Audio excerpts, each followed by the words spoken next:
I'm really excited to bring you the upcoming interview with a very special guest. You'll hear her discussing all the great and courageous work that she is currently engaged in. And if you feel inspired to help her with these efforts, please consider making a donation earmarked for her projects. Or feel free to give a general donation that will support the wider movement in Myanmar. Our ongoing support is so helpful and appreciated by the Burmese people during these dark days.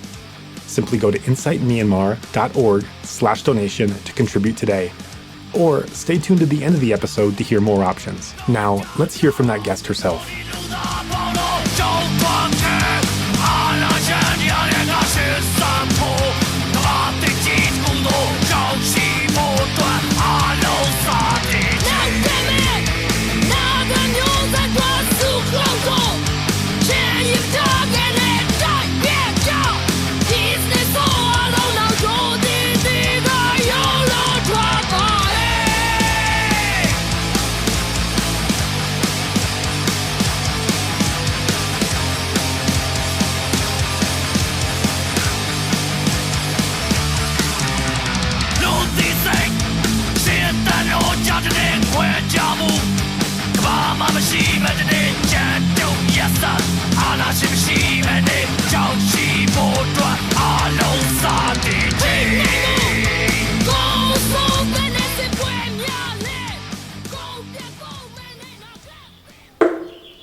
I'm delighted to be checking in with Thiri. Thiri, thanks so much for joining us here at Insight Myanmar Podcast. Thank you for inviting me for this podcast. And yeah, I'm happy to share. Yeah, so we have so much to talk about in terms of what you're doing, what you're observing, what your roles are there. But before we get into that, I just found out that we actually have a relationship going back for quite a few years. And I was quite delighted to hear about that. Why don't you share a bit about how we first met and where our connection goes back to? So it was 10 years ago. It was in 2007 or 8. I went to the American Center to study English, and I barely speak English, and I just finished my high school, and so I went there, and there was a free class for the English learner, and it was also an accident because I asked the lady at the library if I want to attend the English class, and she put me into that class that you organize. And so I was one of the students there. The teacher are the TOT trainers that you train, and then they will have in a classroom with the Burmese learner. So I was one of the students there back in 2008. Yeah, and that's just so cool because you're going back to my first couple months in the country. And to clarify for listeners what that was actually a course where I was training Burmese English teachers how to teach English. This actually wasn't TOT. TOT was a course after that, which was the training of trainers. And for this course, I was working with about a dozen Burmese English teachers, and I would train them in English teaching methodology. And then they would go on in the afternoon. So in the morning, we'd do English, different English teaching techniques and such.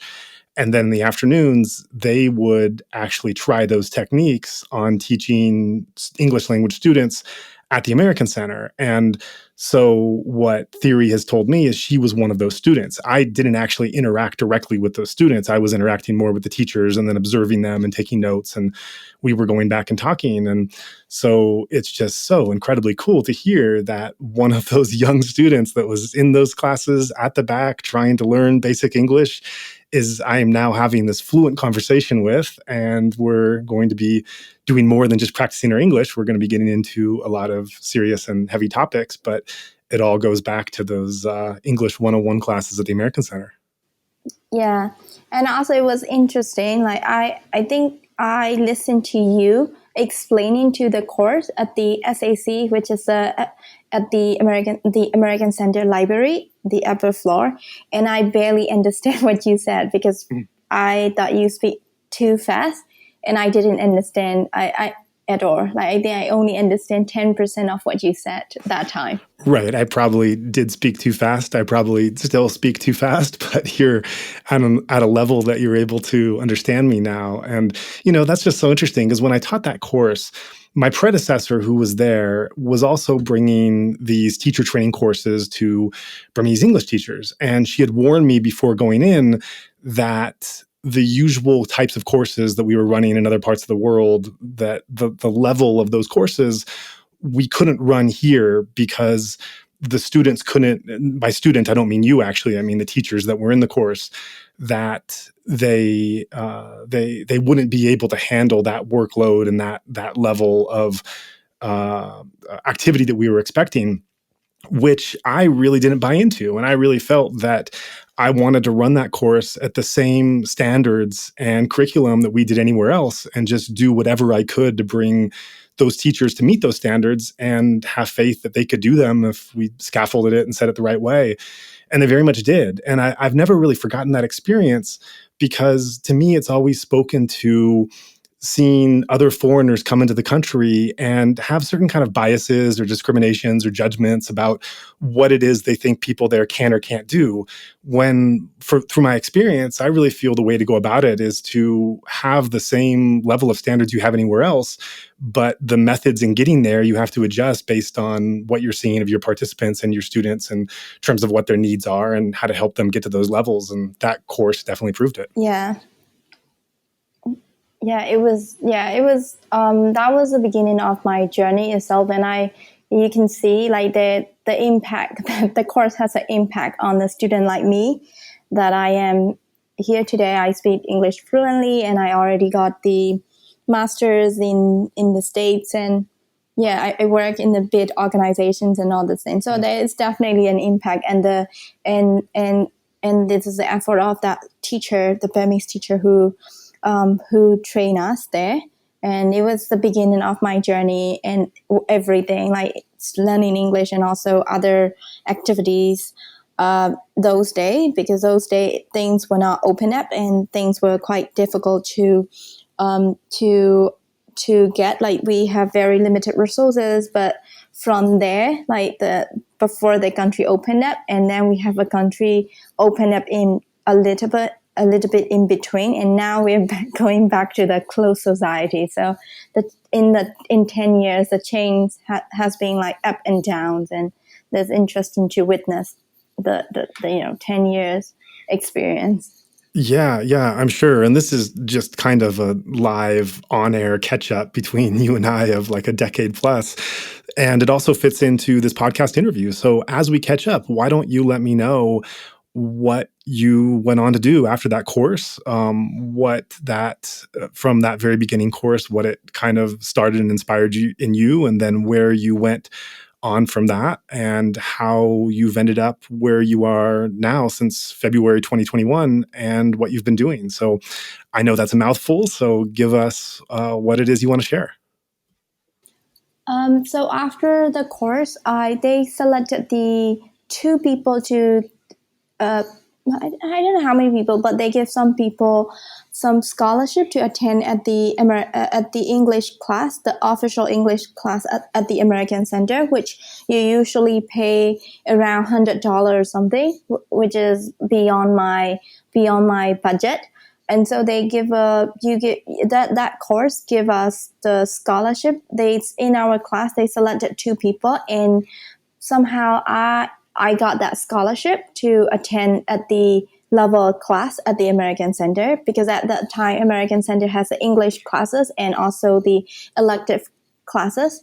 So so I got the scholarship to attend that the level class in the and I wasn't chosen at the beginning. It was somebody else, and somehow I got it. I don't even remember. I don't even know, and I don't remember how I got it. But anyway, so we have to take the entrance exam, and then the Nagi cyclone happened, and we were not sure if we're gonna get the scholarship. But then I ended up getting it because I passed the entrance with the I think I met the threshold, so I could attend at the American Center. And then I want to improve my English speaking, so I went to the student club and did some public speaking trainings, and I started speaking English there. And then I also that time I wanted to study abroad. I wanted to study in Singapore, but my parents wouldn't afford, so I need to apply for the scholarship. So I started working at the local NGO, and that's helped the HIV woman. So I work with her, and then it was around the time of in 2009 2010, it was around the time that the country is talking about talking about the transition and the elections coming up, and we have to learn the election trainings, and then we have elections in 2010. And in 2010, even though the country opened up, we were not quite sure. Even though we have an election, we were not quite sure if it is true or not. So there were very few people in the country who understand politics a little bit, and who speak English. So there are very few people with two skill set, and I happen to be the one. I work with the youth organizations.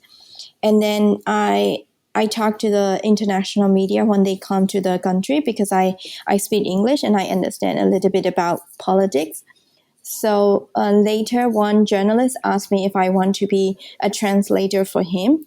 And so I became a translator for him. And later I became a fixer. I was hired as a fixer because those days there are very few people who would work with the international media, because you can be arrested or you can be targeted by the authority if you work with the media, and it was a really great situation that time.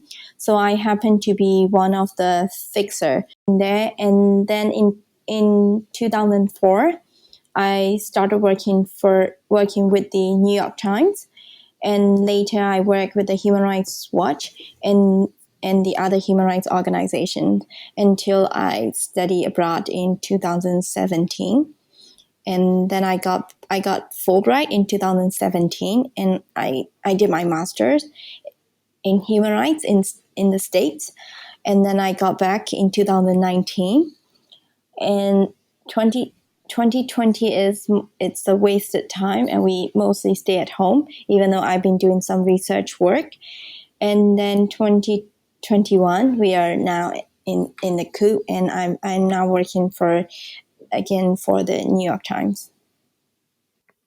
Thank you. Thank you. That's a really succinct summary for covering a lot of years there. And I do remember those scholarships that we gave out at the very end, where there were a couple available and the Burmese teachers got together, the English teachers, and decided who to give them to. And it sounds like you were the runner up. And I smiled at that, because so much of my life has turned out by me being the runner up to something that I wasn't quite able to get. And then the person in front of me not able to do it for whatever reason, and me stepping into that role. And so much of my own life has gone that way as well. So yeah, you've just been so incredibly busy, and you've done so much in this time. And that's just wonderful. And I'm really looking forward to exploring more about where your journey has taken you, and more importantly, how that journey has set you up for what you've been doing these last couple months. And to go into that, it sounds like there's been two fields that you've really been focused on. One has been being a fixer for journalists and being in journalism, and another has been looking at human rights and ethnic areas and such. So we can explore each of those one by one. So let's go first into fixer, because you had kind of brought that up a little bit. I've heard of the term fixer before, but it's always something that seems to lurk in the backgrounds that I've never quite known exactly what they do or how that works. So why don't you tell us a bit about what you've done in the role of a fixer and what your journalistic life has been like? Yeah, yeah. Thanks for asking, because fixer, it's a term like people usually ask, like, what is a fixer, and people don't really know.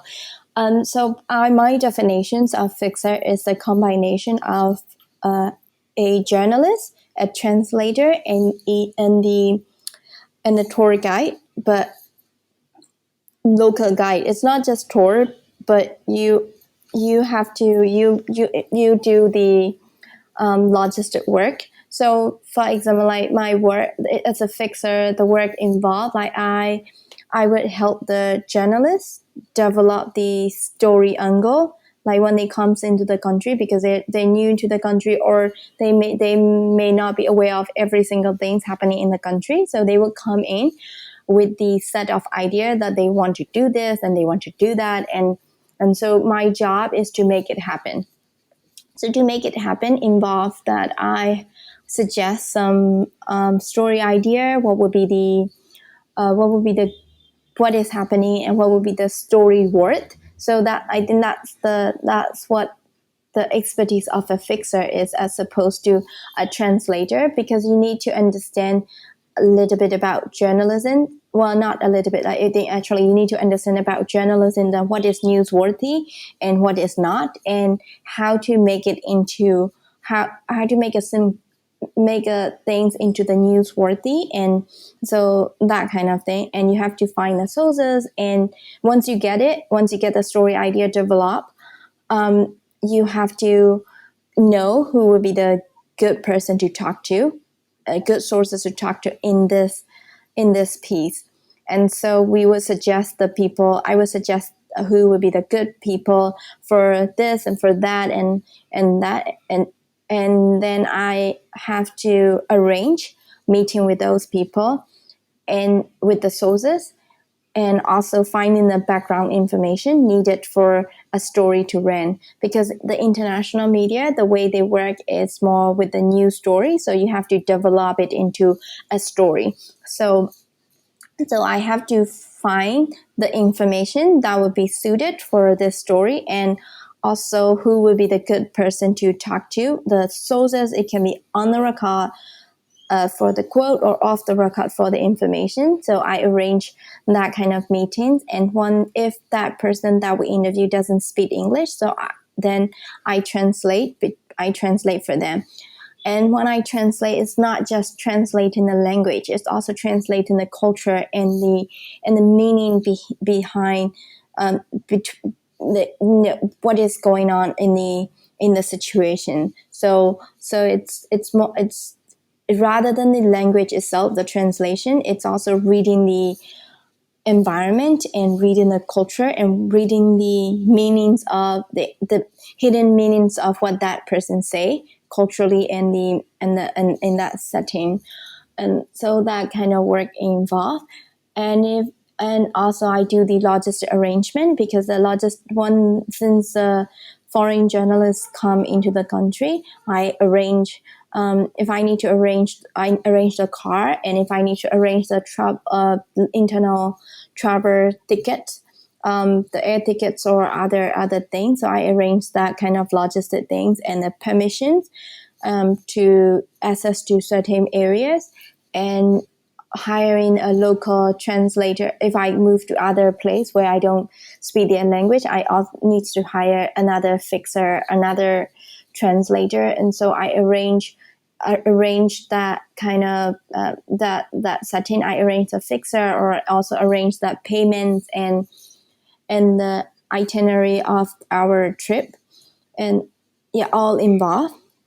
That is that involved the logistic thing. They're mainly working with the permission stuff because dealing with the authorities in Myanmar is pretty tricky business, and it took really long time, and you never know if you're gonna get the permission to certain area or get the interview with the authority. So especially when you go to the conflict areas, it's difficult to get the permission, but it's your skill set, and if your personality, if your personal it's your skill, and if your connection that will help you get that kind of permission. So that's the work that I do, and pretty much everything behind the scene for any story. A fixer is somebody who is behind the scene to make a story happen and to make a story publish or either print or the television piece or the anything. So or the radio, any piece that international people listen or watch or read. It's about Myanmar. We are behind the scenes. Okay, so it sounds like you're really doing just about everything with the story. I had no idea that fixers handled that many parts of it and had to wear that many hats. And as you've said, it's not just a question of doing something by the book, but having to be, it sounds like, incredibly creative and dynamic and going into situations where there really are no rule books and you have to make your own way. And because you're so involved in international media, I'm really curious to know, what is your view on how well they're accurately capturing your country and your people and your culture? What are they getting well, and what are they generally missing? So about the accuracy and I would say facts and facts are accurate because they're very good at fact checkings and confirmations and everything. So we have to hold a pretty high standard in fact checkings in the sector. But I think there's still the nuances in addressing the culture and the people of Myanmar. So that's what I see. You're right. You're missing the richness of all the different kind of experience and culture that you can really have there. And therein goes the nuance and the nuance might seem like a small detail, but really I think that when you're missing the nuance, you might have all the facts right, but you don't necessarily have the tools to understand and interpret those facts. So I'm curious, in your role in talking to so many different types of media, doing so many different types of stories, do you try to hint at some of this nuance and greater context and some of the simplicity that they're trying to go down the road of making things more black and white and less realistic in terms of how things actually are? Do you try to inform them of that? And if so, how is that usually received? Yes, I am. I try that part a lot because I'm a little bit stubborn in the way that I work, and I'm principled on my values, and I don't treat people as a source, like who talk to the media, because they are people and they're human being, and they are our friends, and they are they're people in the country, and I can come across with them at some point. So with the people, I mean the people, the local people that I talk to, who we use we use their voices as the sources.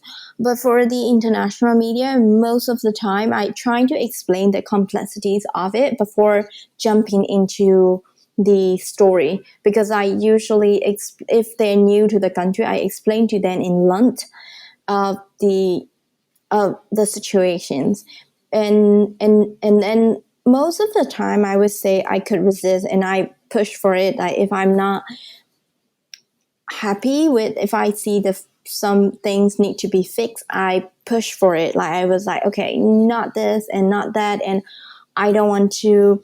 This is not the black and white things, and I'm quite vocal on it also in the other panel or in my own writings, and I'm critical in the self-reflection of our own work, and most of the time it was okay that I could present, and I could give I could share a voice in a story, and most people respected it. But also sometimes my voices are not respected, because there's a power dynamic between the fixers and the international journalist and the editor. Sometimes even if the journalist itself agree to it and understand, the editors in as well, like in New York or Singapore or whatever, they may not understand. So it's really a tricky part that we play, and we could push for it, but at the same time the power dynamic always stop. And just because we are local people and we're not even it's even though people treated us with respect, there's always a vacuum of power in the decision makings in how the story unfolds at the end of it. Doesn't matter what you thought. In the end, it's mostly for the Western audience Right. so it changed into the language, either print or anyway. So it changed into the language of how they understand rather than the complexities. And there's also a limitation of the media, because because media itself, like they cannot address on some nuances because they have a limited numbers of words and the number of page that they could run. So they cannot make they cannot make it like a research and explain the complexities into different things. So the way media works is more to get the attention of what is going on, and then maybe other people can continue digging into more detail of it. But media is more like showing the spotlight, and then anyone who are interested in it can continue working. But yeah, most of the people that I work with are ethical journalists, and they respect to the local people. But I also met the other people who are not really, who may be really good at their reporting, but not in terms of the process. I don't see the respect, and I see many disrespectful behaviors and the attitudes of the journalists to the local people. And so that's really, sometimes if I see those people, I wouldn't say anything, but I thought I am skeptical of their report, whatever they say in their report, like how much they care about the people and everything. But as a person, I'm behind the scene. I saw how they treat the people that they talk to, or during the interview or after the interview. I'm cynical of some journalism, and even though they may be from the big media, and I'm skeptical of how they report. So later these days, I only work with the people rather than the media itself. It doesn't matter how big they are, but I only work with the people that I feel that I can share my voice. Right, right. That's so interesting to hear. And it's so tragic also that when you talk about having firsthand knowledge with certain big name Western reporters, that just by the way they're covering the story, you can see they lack a certain kind of respect or interest or engagement to get it right. And then, of course, that's the view that gets spread about your country and your people. And as you're talking, it's just so funny how these things all come together, because I can't help but reflect on what I said to begin this conversation, which was that when I first got into Myanmar, I talked to my predecessor, who was an American and had actually British American, but had been in a position of training teachers, and told me flat out that the courses that we usually run to train teachers in other places in the world, it cannot work here, because the types of participants that are coming on this course simply don't have the resources to be able to be held to those standards. And, excuse my language, but I thought that was complete bullshit. And I felt that if that's true, I want to know that's true, not by some other white person telling me that, but by me trying the same course that I run anywhere else, and trying as hard as I can, and then seeing from my own experience after several times it just doesn't work. I don't want to buy it any other way. And if I have to find another way to reach those goals. So if the goals remain the same, but the way that we're going to try to work with local conditions to be able to reach those same goals, but just do it by better understanding and respective and being interested and being curious and sensitive about local context, let's see if that will work. And it absolutely did. I mean, on that course, the work and courses that followed, the work that came out from the participants was every bit at a level that I'd seen anywhere with participants in the world. And when you're talking, the anecdote that comes to mind, when people aren't curious, they do the same, or when they're not sensitive, they do the same thing that they've done in other countries.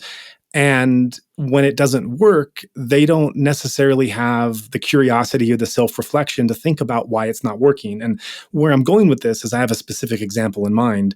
I remember a training session that one trainer who was like, flown in from New York or something to meet with some of the young leaders in Myanmar to give some kind of specialized training. At one point in the training, he was trying to talk about like the ubiquitous of brands and capitalism around the world. I don't remember what his point was, but his metaphor was Coca-Cola. And he was talking about how Coca-Cola was everywhere and it was something that was produced anywhere and you could buy and pick it up everywhere you went. And it was this metaphor he was trying to explain. And what he didn't understand was at that point, Myanmar was one of the only countries in the world that didn't have a Coca-Cola bottling plant.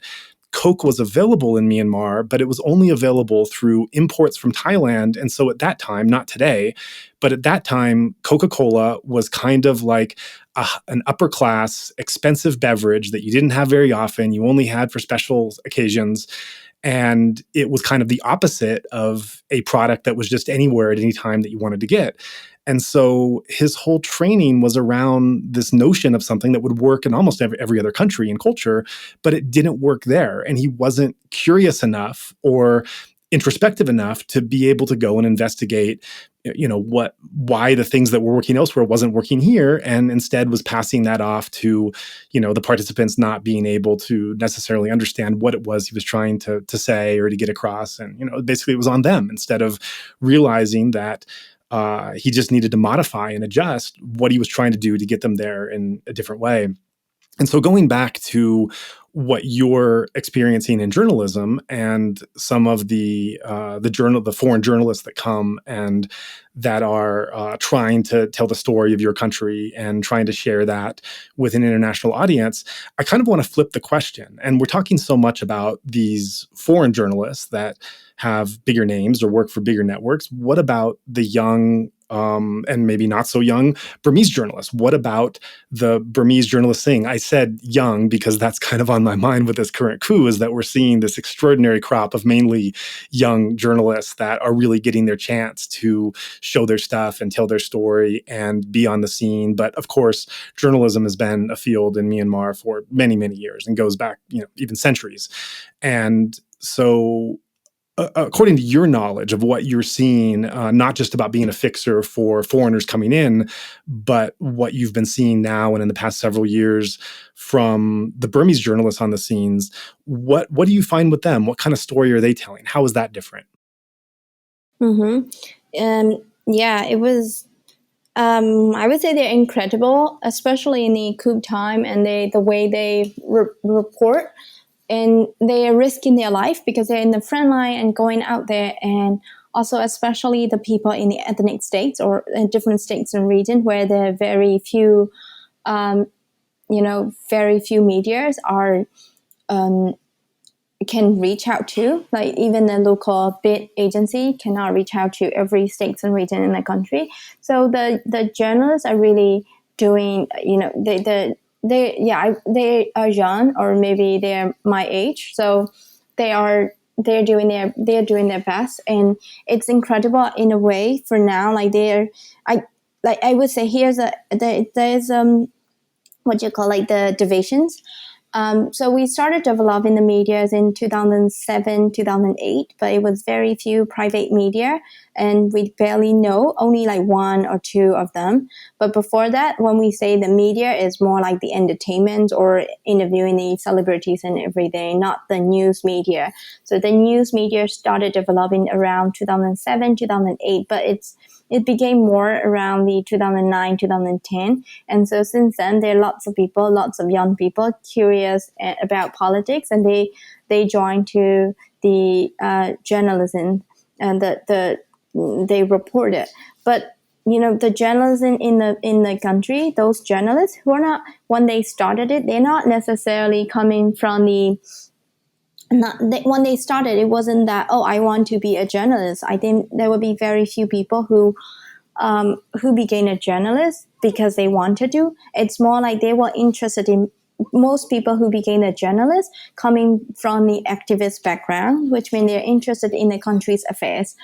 So there were very limited choices for us to access to the resources out there.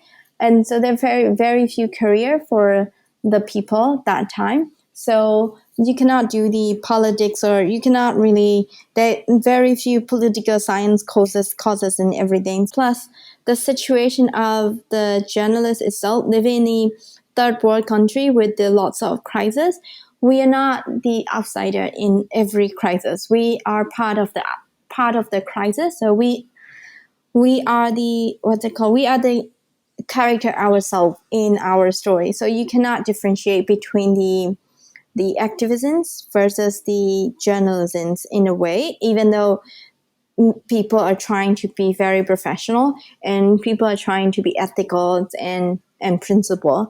But around the time since the Rohingya, even though the media is developed, the way they report about the Rohingyas crisis was not quite principled. They were we noticed they were biased, and there were lots of misinformation regarding the local media reporting about the Rohingyas issues, and they undermine the suffering of the Rohingyas people and the way the language they use and everything. So that time it was a bit I would say they were really good at the general political reporting, but in terms of the Rohingyas reporting, their quality is really, the journalism standard is really questionable. But now, like after the coup, the situation has changed. I think they're trying to be more ethical, and they're trying to be. I noticed the news reporting are getting better after the coup, and I saw the effort of the local journalists in verifying and also like writing the news to be more representing. And I think that's because they saw more responsibility in themselves, why the other very limited media access to certain places. So many journalists started seeing their role, and they more value their role more than ever, and they are more like, how do you say, like they're trying to develop their skill set since the coup. And it's super brave that they're working on the ground, and they can be in the reporting in the coup as a local journalist. It's really challenging, because you can be shot dead at the spot if you are covering the protest, and you can be arrested at home, or you can be arrested because you have camera, and so it's really tricky and it's really risky for them. And many people lost their job, the local journalists, because the regime's trying to shut down the media company. So many people lost their job. It is really challenging for the journalists to continue their work under the coup, because they can be arrested, they can be beaten, and lots of things could happen to them. So yeah, they are super brave in covering the news, especially the local journalists, because without them we wouldn't be able to know. Even like for us working for the international media, we cannot go to every places. I myself is a desk reporter, so I have to rely a lot on the local reporters, and they are the starting point. And without them, we wouldn't know. And especially with the internet shut down in different places, it's really difficult to get the information. So the local media are trying really, really hard, and they have done a great job in getting the story out and risking their life. And very few people would know their effort. And when I say local people and the local journalists, that also includes the local journalists working for the local media and the local journalists working for the international media. Like people like us working for the international media, our names are not credited, even though the story may be viral or like loved by everyone, but people don't know that we existed. Because for the security reason, we cannot put our name credited, and very few people know that we exist. We don't exist actually. So, but we have been trying to produce the news about the country. So local journalists here are spending their own money, reporting for their own country, and trying to make sure their news is on the platform. Right. I see. I want to go back to something you said just a bit ago, where you mentioned that you found that the reporting of many local reporters around the Rohingya crisis was not up to standard. Can you share a bit more why you think there were so many problems at that time in accurate reporting? Yeah. So it was one is the access. If you sometimes the horrible and the brutality of the military, you wouldn't believe until you see them. And so one thing the local journalists why they cannot address would be the access, because to go to Rakhine, you need lots of money and you have to fly, and then different procedures and everything. So most of the local media, they don't have that kind of money to send a journalist to do an in-depth story. So maybe one main thing I would say is the access, the lack of access to them. And as opposed to the international media, they cannot spend so much money on the trip, and also they may not be able to hire a local translator and a fixer. So that's one thing. The other thing is that this is as I said, the journalism in Myanmar it's intertwined with the activisms, and so people in Myanmar, they may be politically liberal, but we are brainwashed for forever. Like since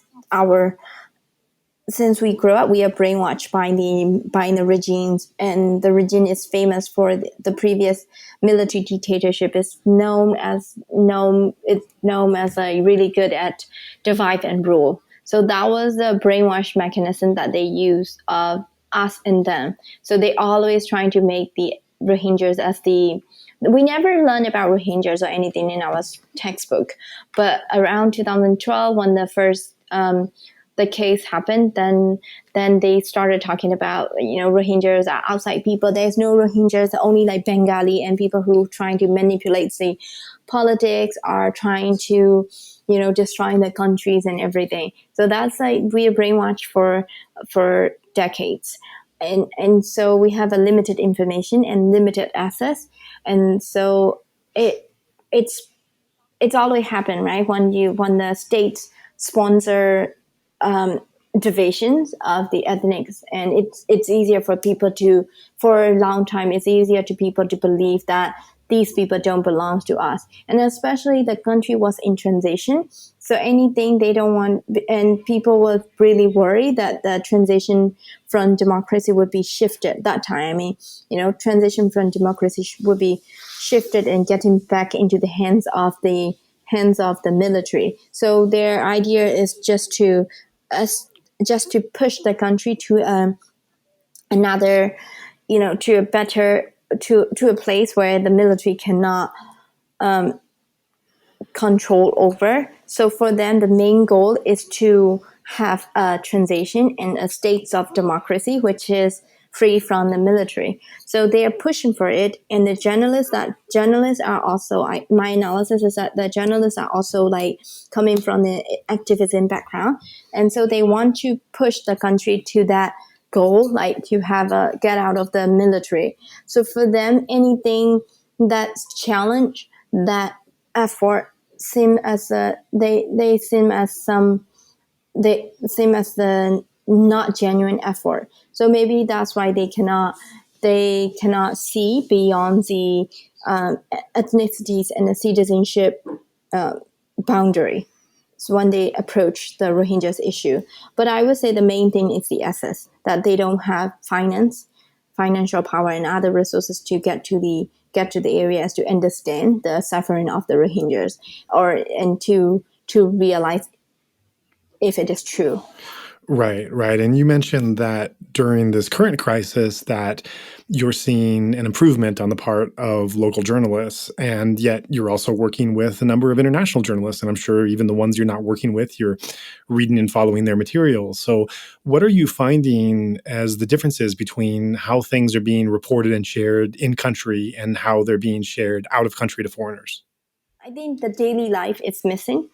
It's missing not only in the international media, also in the local media. The daily life of the people and the life, the terror and the insecurity that we face in the daily life, those things are missing. The way, it's we will see killings and everything that you will see killings and what's it called, like other brutalities and everything. You will see it in the news, but the amount that we are facing, it's far more than that, like far more than what is written in the news or what is shown in the news. It was daily life struggle, and we have and yeah, and the story about our life, that, like, not we're not just crying, we have, how do you say, like, how do I put it, like, okay, we have that, yeah, horrible things happen. At the same time, we have life, which means, like, people staying going to the shopping centers, and people stay going to the bars, or like people still going to the going out on the streets, and they are trying to run their normal life, even though it's not normal. There is a new normal happening in Myanmar, and doesn't mean that these people are happy with what is going on, but it's a way of like healing their mind. And there are also like criticisms towards those people who could trying to maintain their normal life. And so there's a criticism towards them, as if they have no sympathies towards the people who died in the sector. But like the journalists, let's say, when they do those people who are going to those bars and etc., they are also like people who reported in the daytime in battlefields and risk their life. And at the end of the day, they go to the bar, or the protester who protest and who were in the front line and defending the security forces with the life round, with the firecrackers. They would come and to those places, and it's a way of surviving. And those kind of normal life, we may not see it in the news, because the way the news work, whenever there's a crisis, is more about the bad things, or they want to highlight how bad the situation is. But we also have other life behind the scene. So I think that one is missing. But that doesn't mean we undermine. That doesn't mean the horrible things happen to us is it's not as bad as it seems in the media. It's worse than it seems in the media, but still people are trying to find a way to survive.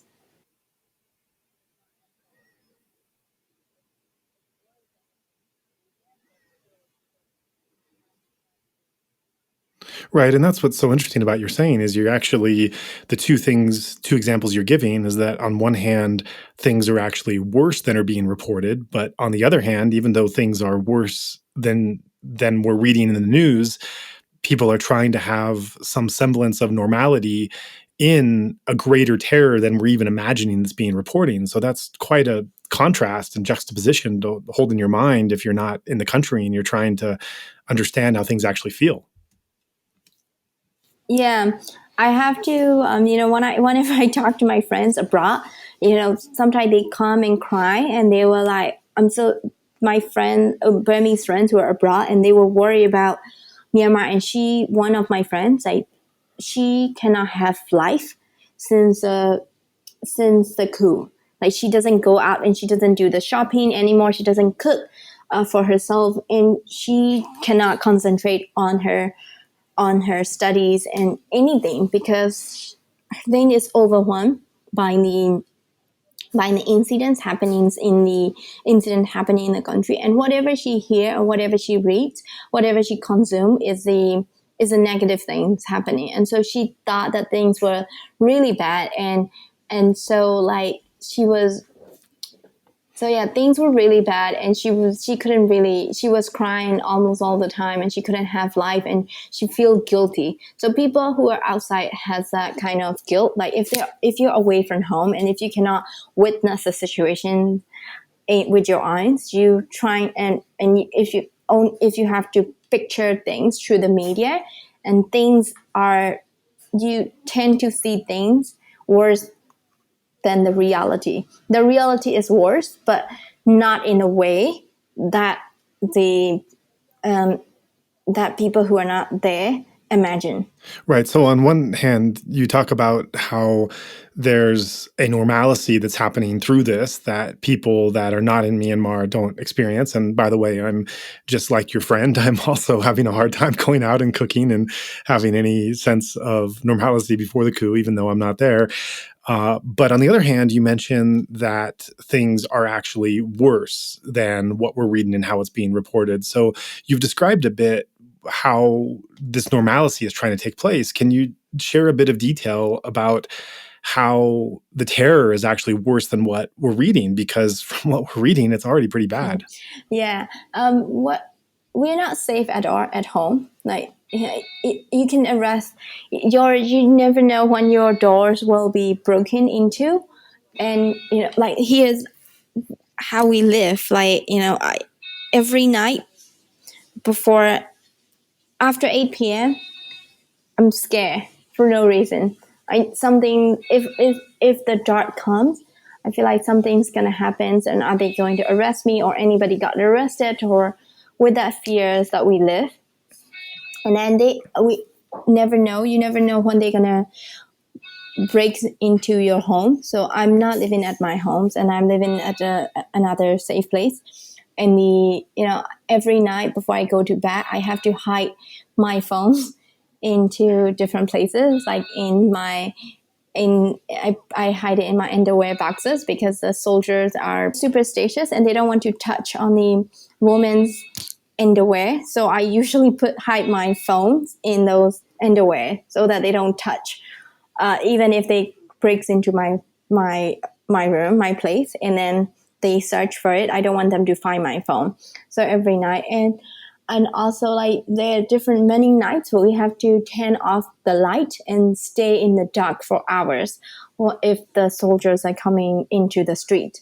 And sometimes even in the daytime when they walk past and when they're in the neighborhood, we have to hide in the home, turn off the light, and cover our windows with everything so that they don't know that there are people inside, because they can come into your home and take you for pottering, or they can arrest you, or they can do anything. They can they can destroy your properties for no reason. So we are scared, and you can be arrested just to stay inside home, and you can be shot to death, or you can get injured staying inside home, because they may randomly go into the neighborhood and they may randomly shoot at home. And so we can be targeted, shoot at home with the real guns, or sometimes with the slingshot for no reason. They just come and they just want to scare people. And even going from place to place, it's like from a quarter blocks, we have to leave the phone at home, or we have to prepare how to get out, because we don't want to get caught on the way. And if we go to one place, we go home quick because we don't want to be stopped on the way, and anything could happen because we never know when they're gonna come. And my situation is that now, like, they also use the home cars to arrest people or to hit people. And so whenever I got off the car, I don't trust anyone, even the normal car. I don't trust. And then even the normal people, if they just stare at me for no reason, I that person an informer, and why is that person watching me, and are they trying to trace me, or lots of fears. Like fear is everywhere in every part of our life that you cannot explain it in the media. The fear is all. You live in fear, and you feel helpless because you cannot help if your friends tell you something's happened to your home, or if your neighbor tell, you cannot help, but you also cannot ask for help. It's really the helpless situation of knowing that we can get killed at any time for no reason, and we can get arrested at any time for no reason. So we cannot have for me, I also cannot put the money in the bank, because we never know when the banks will be bankrupted, or the regime's going to rob our money. And the ATM, even from the ATM, you have to queue up really long queue, and you own just for $200 worth of money.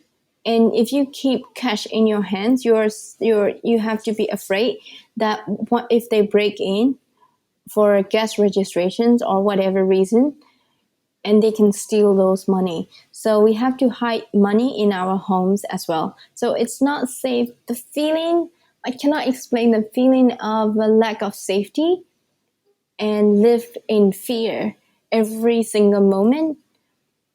It's the most difficult thing. There is an unknown fear that we have, and that we have to live. Even though we will be happy at one moment, you never know. So people abroad, like my friends abroad, when she called me when she was worried and she doesn't have life, I was comforting her that, oh, don't worry, we have our own life. I was having my wine. I was having wine, and I was having some snack that night and I was about to watch movie when I talked to her, and I was comforting her to have her own life. But at the same time, it doesn't mean that which means I have my own life. I can have wine and have some chill time, but it doesn't mean that I am safe or I am in a better position, because in any seconds they're going to break into your door and they can take you from home, or they can kill you, or they can do anything to you, and there's no law, and everything they say is the law. So imagine how bad it would be for the people who are not as privileged as I am, living in a tent. Right. So you talk about being privileged in ways that others are not. Who are those people that don't have that sense of privilege that you have? Why are they more vulnerable?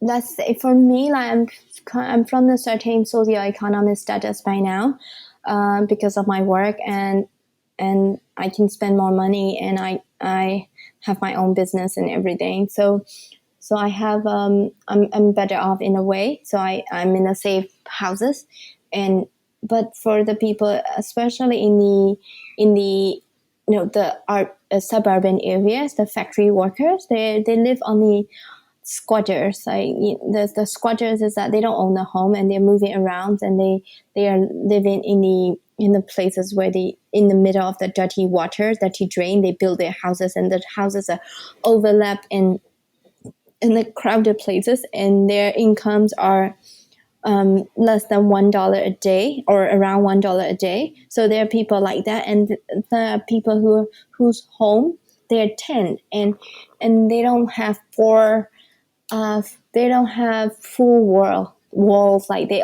may only have 3 walls in their homes, and these people are vulnerable, and these people who are they're in the suburban area, they're factory workers, and they're from the lower socioeconomic status, and the soldiers tend to crack down more on these people, because they don't have. It's more like if rich or some powerful people die, they have a lot of people to share the condolences to. But these people, they're not. People living in those areas, they're more vulnerable because they don't have resources, and soldiers don't even treat them as human beings. and they can kill them all. So it's that's one group of people, and also people in this area where the military did the airstrikes. They're running from their homes, and they don't really have that kind of privilege that I have. But I'm telling the extreme difference. But there are other people who are less privileged than I am, who may not be even the local journalists. They may not have as much income as I have. So they don't have that kind of privilege that I have, even though they are also the journalists. But the people in the factory areas and people in the lower socioeconomic status, they are more vulnerable, and they are being more targeted by the regime forces. I guess that wouldn't be so surprising, because what we've seen of the military is that many of them are just bullies at heart, and bullies always like to go after the most vulnerable, where they're going to be the least exposed and have the least pushback. And so that's just kind of fitting into that whole narrative. I do want to go back to what you said a bit ago regarding your sense of fear. And I'm just so sorry to hear that. You really do give quite a vivid description, which I think is important for our listeners to understand at a human level, beyond just the stories, of what it actually feels like, what it is actually like to live there. And I want to go a little deeper into your description of how that fear takes hold. It sounds like it can come at any time of the day for any reason, for something you see or don't see or imagine or is really there. But you mentioned how after 8 p.m., I think it was, it comes on much more strongly. And I just want to know more about the nature that fear takes. Like, how does it manifest? Is it in the stomach? Does it cause nightmares? Or is one able to sleep? Does one have headaches? Is it a fast heartbeat? So, like, physically and mentally, emotionally, etc. How is that fear actually manifesting for you? Yeah, it was. Yeah, it was because I said 8 p.m. because 8 p.m. is a curfew time. So 8 to 4 p.m. is a curfew time. And so by 7 p.m., we have to be rush home because we don't want to get caught on the way, or you never know what could happen on the street if you go home late.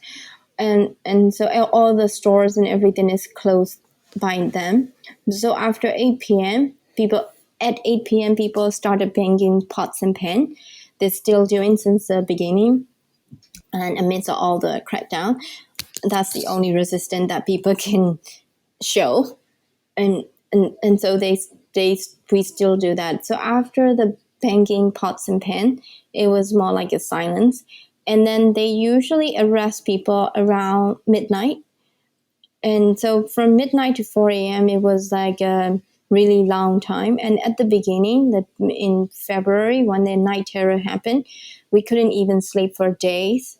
And I couldn't sleep for 2 weeks. I only slept for 4 hours a night for 2 weeks, and at the beginning of the coup, not knowing when they're going to knock on your door. And by when we see the light in the daytime, it's some kind of hope, even though bad things could still happen. But just to see the light itself, it's some kind of hope, and it's some kind of security that you feel.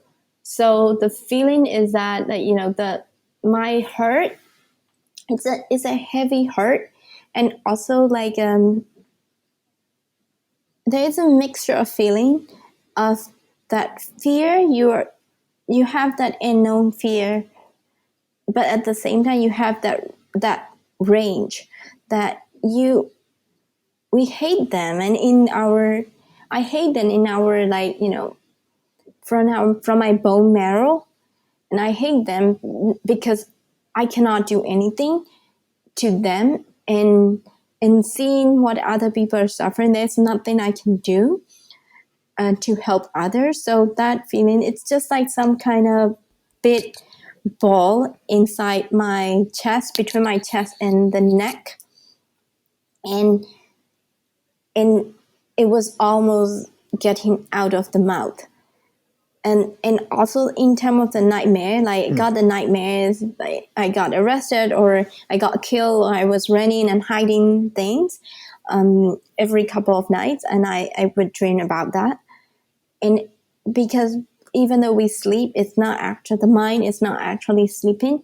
In the morning, I woke up with the tense muscle and I don't feel like fresh. Something is a bit dull in a way that you don't have much energy to do anything because you're overwhelmed by the fear and also like anger. You're angry for things that you cannot really do just because they have weapons and we have to hide it. It's It's a really difficult feeling, and that fear can it can cloud every moment of our life because it's not normal, and we don't have a normal life anymore. Even though we try to live like normal, there's no more normal life. We see the sunset, we want to take the photos and enjoy it, but we cannot because they can arrest you with a camera on the street. And whatever you do, even like going to the one crazy things is that one time I slept over at my friend's place, and then in the morning we went out for the breakfast, and there's a place where we have to pass the place where the security forces were based, and then I was wearing because I was sleeping over, so I was wearing my normal clothes, which is not the home clothes, and I was having my little handbag, which is the orange color, raincoat, like a raincoat. It's a waterproof bag, but it's mostly for the protester. So we were afraid to, my friends and I were afraid to take that bags because they can grab you on the way, thinking that you can be a protester. So we hide that waterproof handbags into one of the pockets.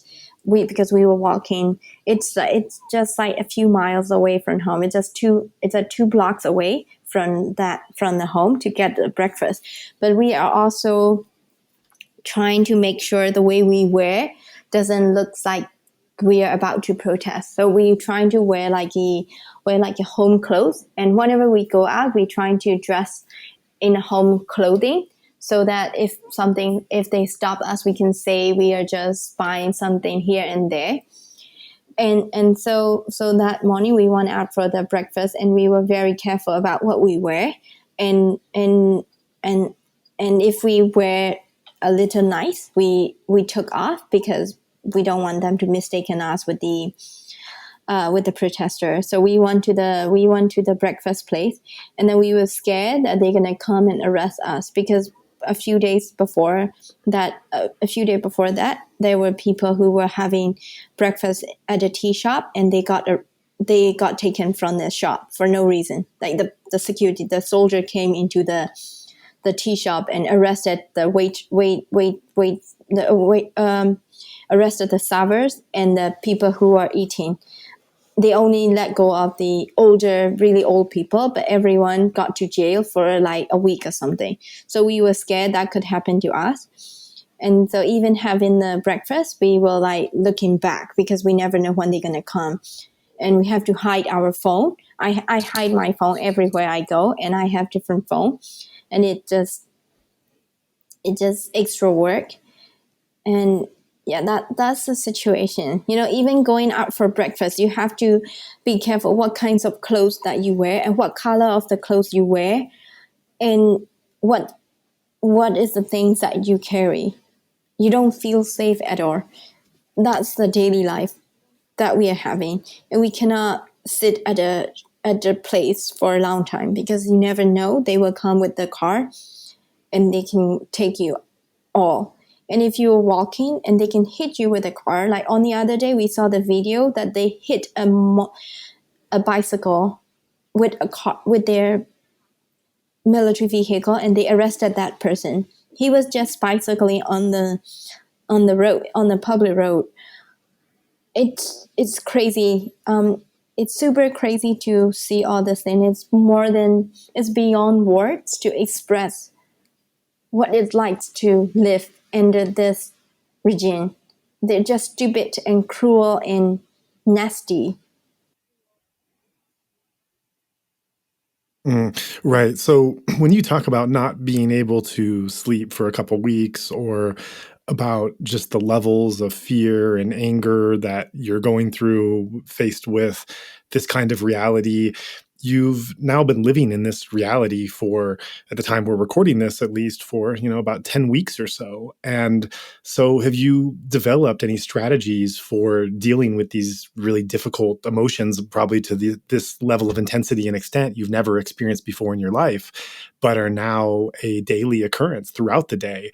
When these were first coming and they were overwhelming, but as they've continued, is there any strategies you've been able to develop mentally, physically, emotionally, any other way, spiritually even, that has helped you to deal with some of these difficulties better Well, I got now than you were dealing none. with I initially? got my thick wall back as a human rights researcher. In my work, in my 5 years experience, I would go to the conflict setting, and I listen to the first-hand accounts of the people whose family got killed or harmed by the military. So I'm quite used to this kind of brutality. So those days, I developed the thick emotion wall. So I see things as a profession and I listen, but I don't feel it anymore. So I got it. But then that wall was broken when I studied abroad because I was away from home and I don't need to associate with this. So the wall was when the wall was broken, it was really horrible for me to go through the emotional processing. But now I got that wall back, especially after the 14 no, no yeah on the 14th of March. That's when lots of people got killed, and since then I got that thick wall back. So I'm quite numb to the situation, even though I live in fear, but I'm quite numb to general situations. Sometimes I don't even feel it anymore. I was like, okay, let it go. Just if they arrest me, I'm gonna go. And if they kill me, I'm gonna get killed. That's it. I will fight until my last breath, but I'm not going to, instead of living under them, I would rather die and not not feeling the fears anymore. I don't like the feeling of getting fear. I hate fear and I don't want it. So instead of living like this, I would rather let it go. And as far as I can protect the information that I carry, and as far as I can protect the safety of the people who are working with me or who have shared the information with me, and or my friends and my family, I don't really care about myself. I don't. It's like living in hell. You don't feel free, and every morning when you wake up, you wish that this is just a dream, and everything should be over. That's what I wish for. And because I'm losing my friends, many of my friends are already gone. They're going to the jungle to join the armed forces, and many of my friends got arrested, and people got killed. But I don't know when I will be the next, or my loved one, or people who I know, who I care, will be the next. You never know. And so I believe that the strategy that I would develop is that I believe that we will win because we deserve better, and we definitely will win. But what I'm not sure is who will survive and how many of us will survive to witness the victory. I may not be there to see the victory, and or even if I see them, many of my friends might not. So so that's the so that's the future waiting ahead of us. I'm just continue with one hope that we will win. But also it's scary that how things are gonna unfold in the future. And I don't know who will survive to witness the victory.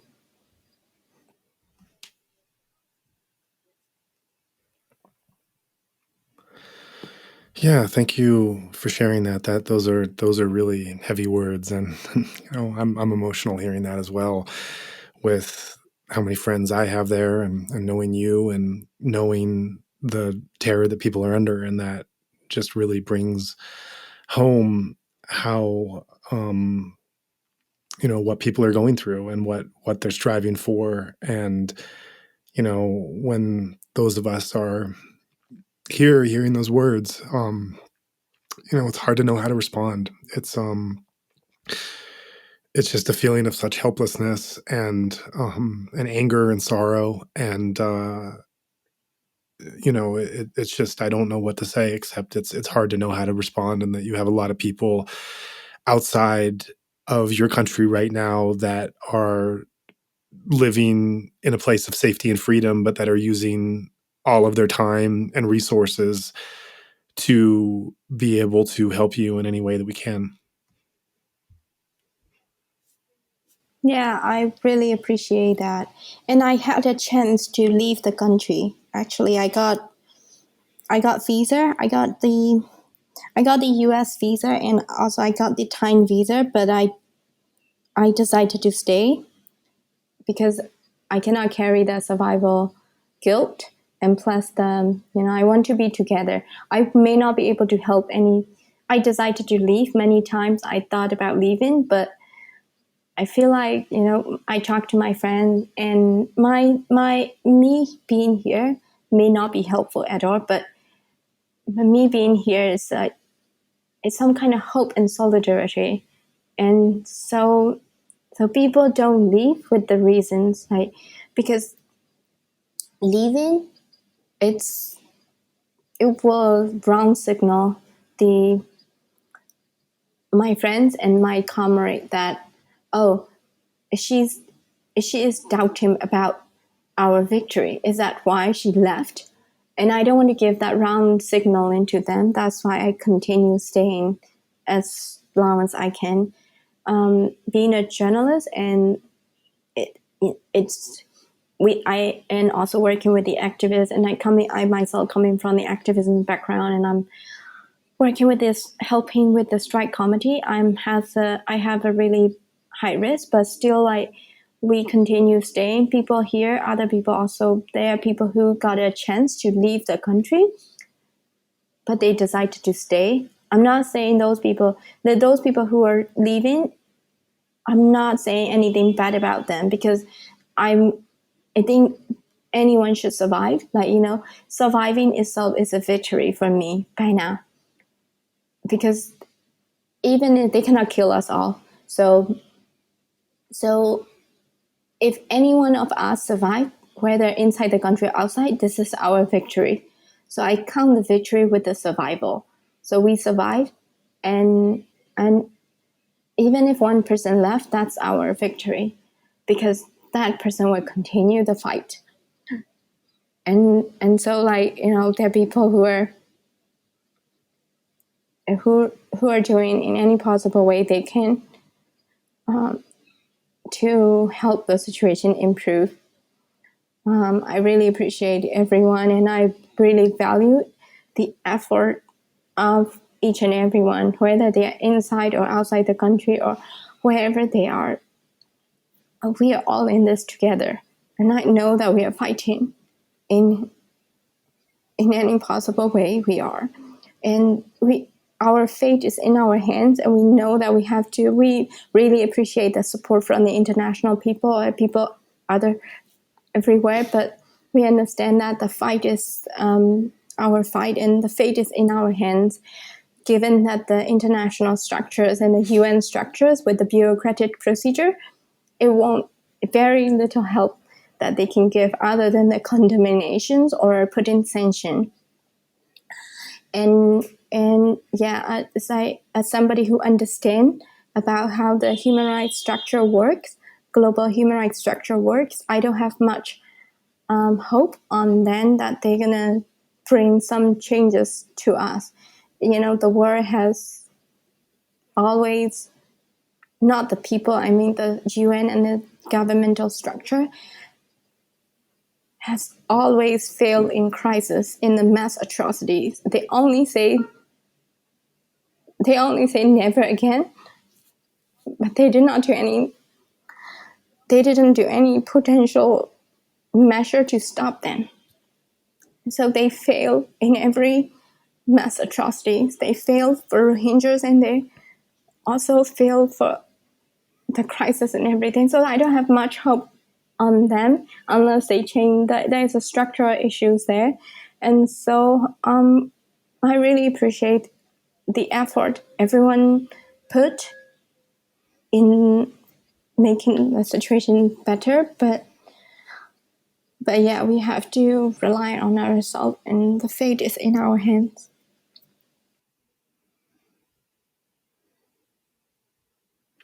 And so, for the international audience who is listening to this and who wants to help as they can, what words would you have for them? How can they help in a way that would be needed Well, at the moment, for what your we people in need your is country now?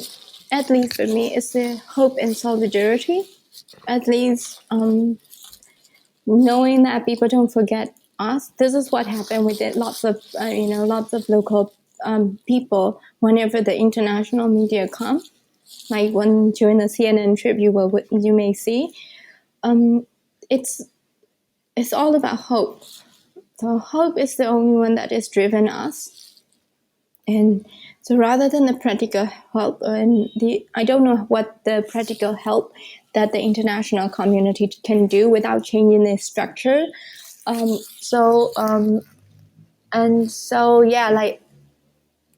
Sharing information about us and like standing with us, solidarity and the hope would be the only thing that would be, they are the things that would be helpful for us, because that will help us continue. Don't don't treat our suffering or our news as some kind of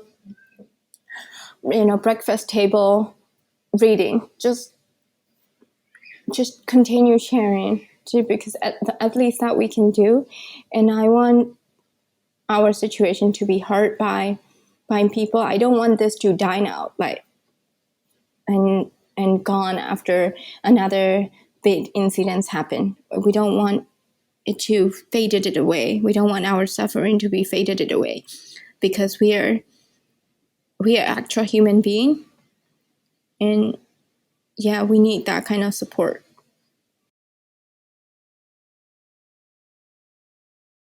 Yeah, like solidarity with us and continue supporting us.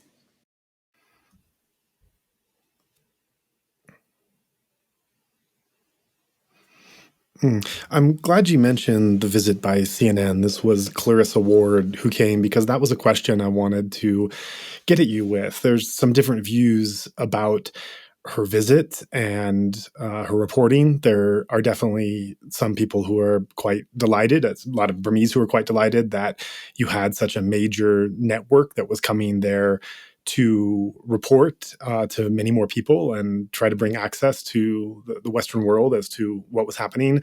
There were also some comments made by different CNN reporters and Clarissa Ward herself that many in country and out of country as well, like myself, were pretty dismayed at, in terms of referencing that the journalism that they were doing was somehow groundbreaking in a way that was a bit offensive and dismissive for all of the great local journalism that has been going on for so long. And even Clarissa Ward herself made a somewhat controversial statement that I don't have it in front of me, so I'm paraphrasing, but something to the extent that the Burmese people were loving and appreciating everything she had been doing on their behalf, but that white Western males were critical of her, which itself was quite offensive to how many young Burmese and female journalists there were that had been critical from the start. And a number of tweets came in response to that, joking that they were really white males in America in disguise after all this time. But in any case, I'm curious what your take on that visit is, on Clarissa Ward of CNN Coming, the coverage that she did, the commentary kind of around before and after what that visit was. How do you feel about that whole interaction? Well, I'm one of the person who is critical of her visit and the way they use the language. Like, oh, she's the very first one international journalist who is assassin, and I'm critical of their lack of transparency on this trip. Like, how they got invited and how they got the access. It was a red carpet setting. It's more about the process, how she carry out the interview, like, talking to the people on the street who can be taken after all. But anyway, this is what we thought, and this is what I'm in general critical of this kind of parachute journalism.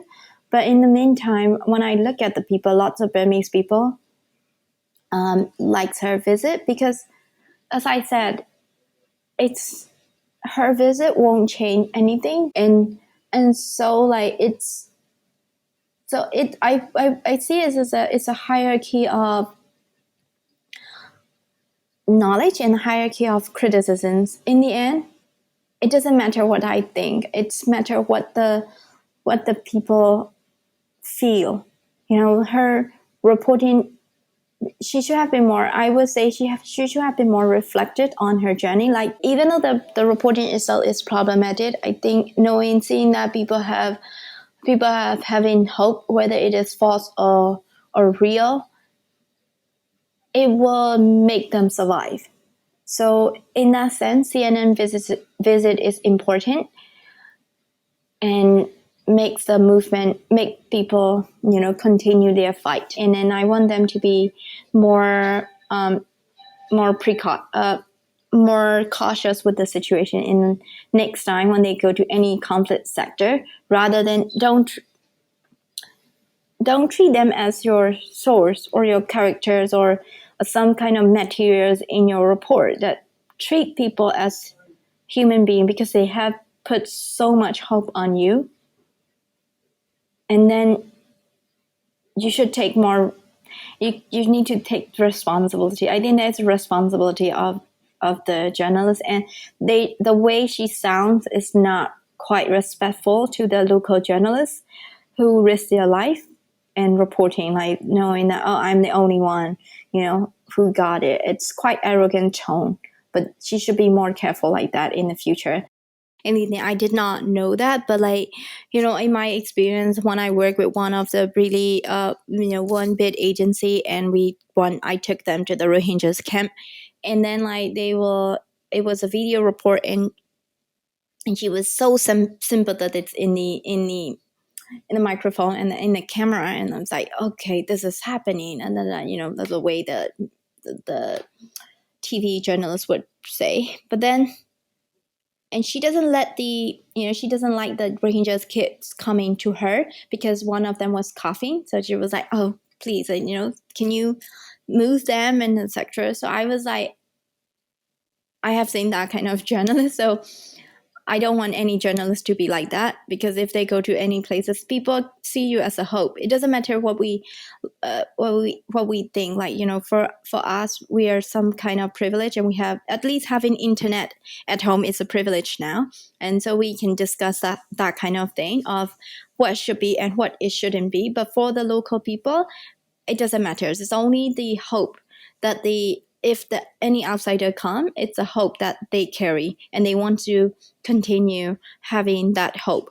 And so for the outside people, reporter, anybody from the UN or anywhere and any places, they should be more careful. They should take more responsibility in respecting the local people. Journalism or the white center, white center journalism. We are criticizing, but at the same time, yeah, we are criticizing them for not respecting the local people, for criticizing them because they don't respect the the local people. They like the way they treat their local people. It's more like lesser human being than these people. The people may have that savior mentality to anything. It is a problem for us, but for the people, for now, I think it's the hope that they can carry, and they would do anything they can to get that hope. So for me personally, I don't like her trip, and her information doesn't have much information, and she is doing a stunt that, oh, I am here in Myanmar, etc. And like the tweeting the air tickets and anything. She could have been low profile, and which I would do it if I were her. Yeah, that's interesting. And changing gears a little bit, I understand that you're also active in some of the strikes that are going on. Can you share a bit more about what you're doing there? I wasn't go out myself because I am not.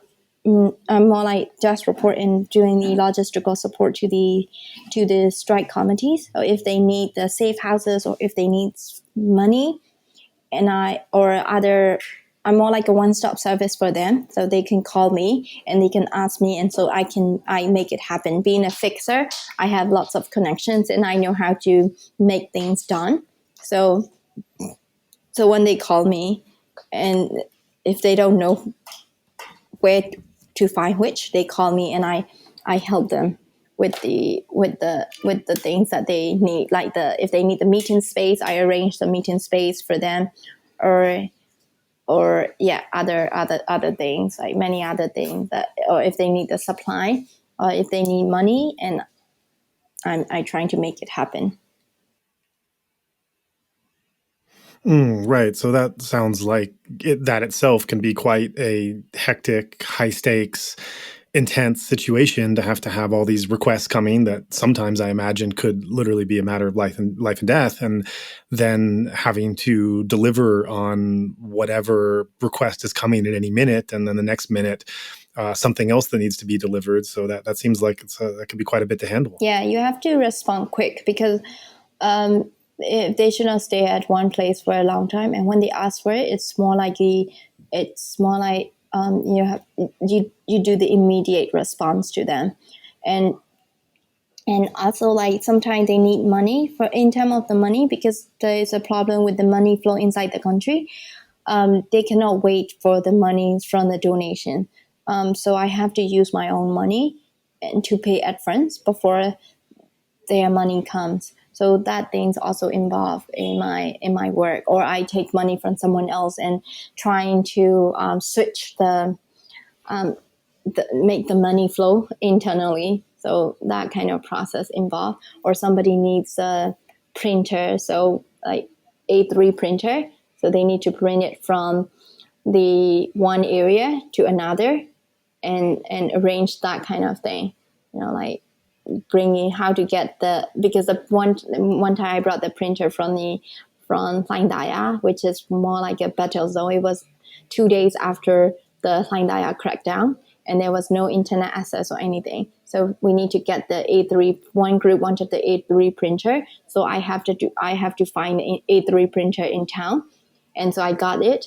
And that A3 printer is coming from the area where it was brutally cracked down 2 days before. So all the access are closed. So I have to arrange that, bring in the printer to the border of Hlaing Daya. Is still in Yangon. It's more like a suburban area, but the people there may not be able to come all the way to downtown area. So we have to make like an arrangement of like border area, suburban, and the downtown area. We drop the printer off one place and then arrange to carry that printer to one area in downtown. So that kind of arrangement that I would do.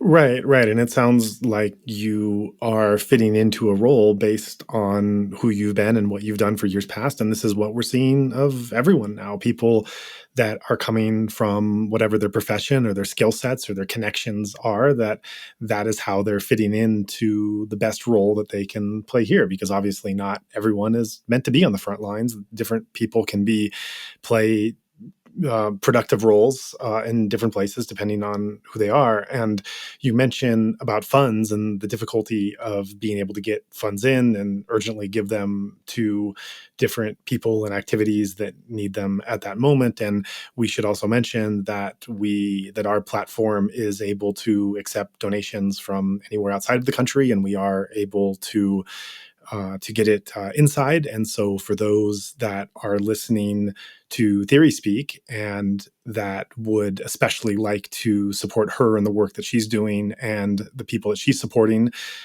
we do encourage you to listen to the end of our interview, when will be the end of this episode, when we'll be sharing a bit about how those donations can be given, and make sure to earmark where you want it to go. And so people listening can do more than just listen. They can actually support and play a role in this difficult time. I do want to ask a question about safe houses, because this is something that I think everyone has seen in movies or heard about in wartime or such. But what a safe house actually is, what makes it safe, what it looks like, how you determine it and set it up. I think these are things that very few people, myself definitely, has no real experience in. So, can you share a bit about what a safe house actually is and how you go about setting up or determining a safe house existing and being available for people? Yeah. So, like, and living under the dictatorship, no place is safe. Even 1 square feet of land is not safe. So there's no actual. It's technically the safe house, but not may not be safe. You can be arrested at any time. But anyway, so we have two kinds of safe houses. The one is it's more like hop in place. When you you may register your home address somewhere, and then you need to leave. You need to abandon that place for your safety reason. But you still want to go out and involve in the activities because you need to. And for that, there are places like hop-in places. They can go and stay, and then it's more like a temporary safe house. So they can go and stay and work there, and until to the to and they can still go in and out. Like maybe, yeah. I heard the knocking. So you can still go in and out and work in there, and it's more like a temporary place. That's one kind of safe house. And the other safe house that we say is when you need to hide your identity at all. So it will not have any internet or anything, but it will have somebody who will help you with the shoppings and etc. To that level, it's that you have to hide completely. You don't meet with anyone, and you don't talk to anyone, and you talk to very few people, and you have a really you don't go out at all at this stage. So for now, most of the safe houses for the activists are the hop-in places. They will go there temporarily until they find another safe place, or until they can operate their work. They would go to that hop-in places, and there we have to make sure it's there. We have to make there are many available. Once one safe house is exposed, we cannot use it again. We have to find another one, and so that's the tricky part, because in Myanmar, when we rent the house, we have to pay. We have to make a contract for at least 6 months or a year. So we need to make sure we have enough money to pay for the safe houses. Sometimes people give out their homes, and they agree to take the people in and stay with them. Or sometimes people donate their homes, empty homes, to use as a safe house, like my mom did.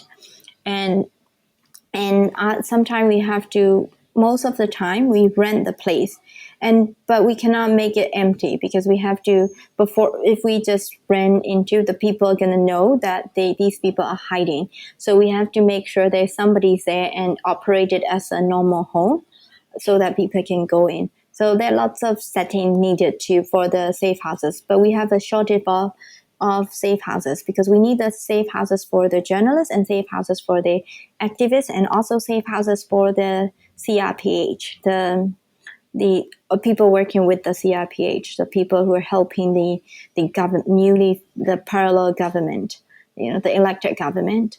And so, based on different type, we have to make sure things are okay. So some of the safe houses are just for the journalists. So even if we have safe houses, we cannot give it to the journalists, because this is give it to the activists, because we are saving it up for the journalists, and yeah, and for activists, they would need it right away. And so we have to create the hub-in places for a couple of nights for them to stay, and then we find another place for them. So nothing is really safe, but it's more like unregistered place, But there's a chance you can be targeted, because the neighbor may know you are the newcomers in the neighborhood, and if there's any infiltrators in the neighborhood, we call them the land, which is a word to describe the informer to the authority. So they would check who are new to the neighborhood, and then they can inform to the security forces, and the people in hiding can be arrested. So yeah, there are lots of different things involved, and we need money. And also these days we have to register for the house registration. The idea is to target these people who are in hiding, but also it is also targeting the young people. If they know if that house has a young person, they would go after that house. So being young in Myanmar at the moment, it's a risk. It's just because you're young, no reason. Just because you're under 40, if you're between 16 and 40, there's a chance that you can be arrested for no reason, just because you are young. Right. Yeah, that's terrible. And that's so much pressure that everyone has to be on under those circumstances. I also want to ask a little bit about your background in human rights, because I understand that you've also done considerable work with human rights organizations in Myanmar prior to the coup, which I imagine, given your research and your practice there and probably your deeper study and understanding of the Tamada, that probably comes into play now. So what is your background in human rights? What have you done, and how is that informing what you're doing in the present moment? So I used to work with Human Rights Watch as a consultant for the Burma researcher. So as part of my work, I went to the conflict zones and documenting the human rights abuses. So I am experienced in that, documenting how to document the human rights in the conflict setting. So like how to get the testimonies, and how to make sure the information are solid and verified, and how to collect the information that would be fit for the human rights investigation. So that's what I have learned from the Human Rights Watch. And I also work with the other human rights organization. As a fixer or the researcher, I work with the Holocaust Memorial Museums and those kind of work. And I also work on the advocacy process project with mostly with the Human Rights Watch, but also with the other organizations. So I have that. Mostly I have the field experience of how to document the human rights abuses. And so that's more like my expertise. And so with that, I learned the patterns of violence that the military commit, and so the nature of them and what they usually do in the conflict setting. So what I see in the city, it's not something new, because this is what I have been hearing over the years in the areas where I work. But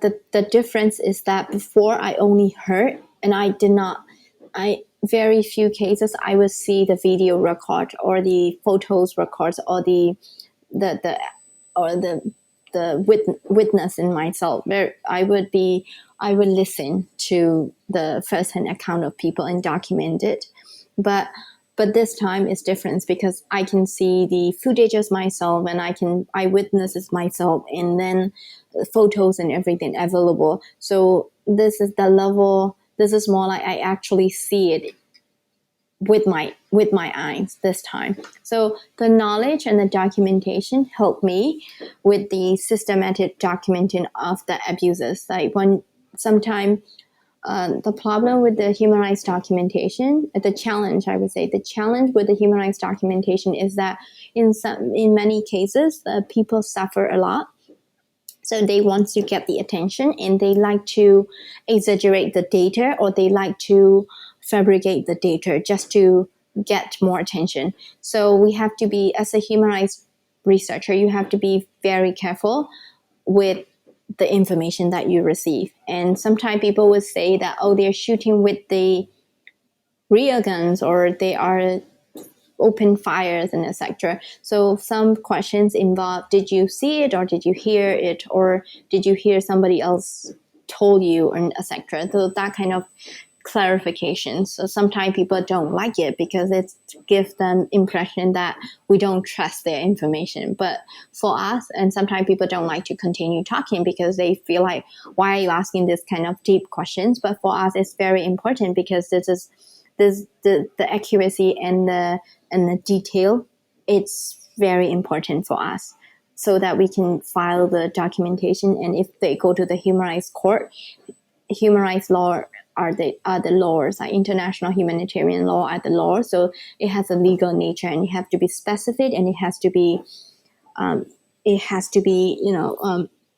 fit into the criteria. Otherwise, even though this is a horrible crime, you cannot take it accountable with the specific crime.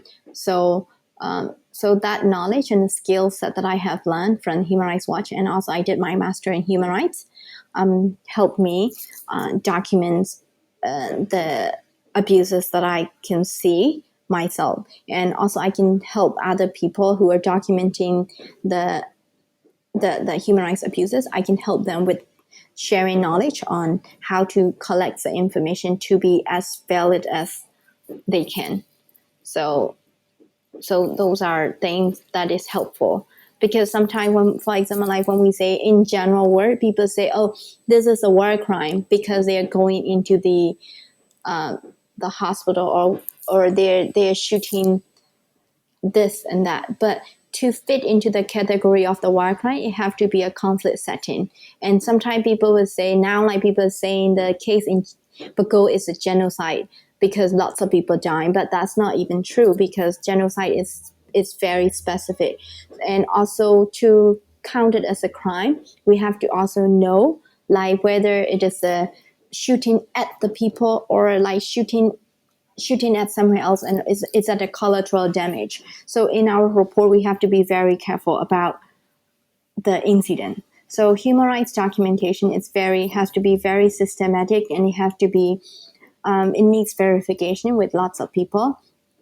And if we cannot and make the conclusion of the research, like, okay, this is what people said, but there's that people said in our reporting, we will say like people said this place was the security forces used a grenade, but there was no evidence that we found that we don't see the shell, or that nobody actually saw it happen. So that kind of remark that we have to give, it doesn't mean that the information is wrong, but we want to be transparent and we want to be accurate as we can. So that's the knowledge and the skill set that I can apply in this documentation. So I can share the knowledge to the other people, because I cannot document everything. So I can ask them, I can tell them. And also like arrests and the torture cases, it's also specific cases, and we have to ask specific questions to get the detail as much as possible, the timeline and everything. So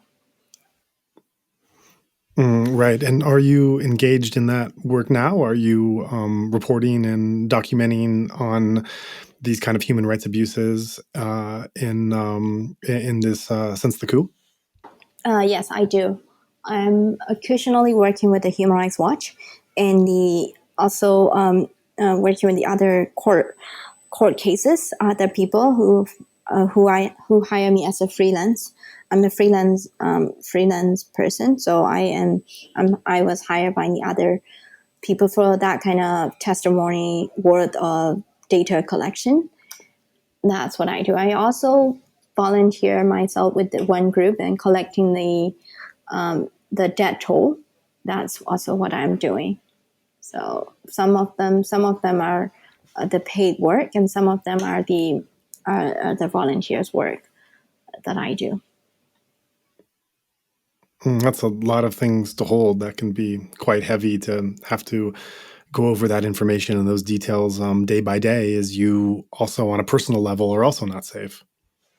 Yeah, no, it's really, that's why I don't want to. I'm carrying it, lots of information, so that's why I got that fear. Oh, I'm gonna be arrested. Even if I got arrested, I don't mind. But the information that I carry, those are sensitive. So I just don't want to, get caught with my phone. So even if I got caught, I want to caught red-handed, and then they will release me. So I'm also, other thing that I do is I'm also sending information to the double IWM. But everyone can do it. But for me, is that I know which one would be, they would like it. And also, I'm also like engaging with the soldier who are fleeing the military.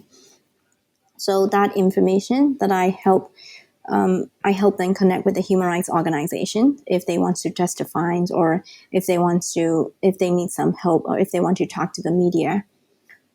So